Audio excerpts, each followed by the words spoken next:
Il-Gvern Malti ffirma dikjarazzjoni konġunta mal-kumpanija Huawei sabiex jistabbilit ċentru ta' innovazzjoni f'pajjiżna. Is-Segretarju Parlamentari għall kompetittività Jose Herrera firma din id-dikjarazzjoni flimkien ma' Edward Shan, il-kap eżekuttiv ta' Huawei fl-Italja. Din id-dikjarazzjoni ser tkompli saħħa relazzjoni eċċellenti tal-Gvern Malti mal-kumpanija Huawei wara ġie ffirmat Memorandum of Understanding lura f'Lulju tal-2015. Barra minn hekk dan il-ftehim jagħmel enfasi fuq it-twaqqif ta' ċentru ta' innovazzjoni sabiex ikunu żviluppati soluzzjonijiet kemm sejħa ta' Safe City għal Malta.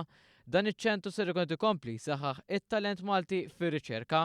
Is-Segretarju Parlamentari Herrera qal li dan il-Gvern ser jagħti s-sapport kollu sabiex dan il-proġett isir realtà. Fakkar li Malta tgawdi minn tkabbir ekonomiku ta' 6.3% grazzi għal stabilità li ġab dan il-gvern.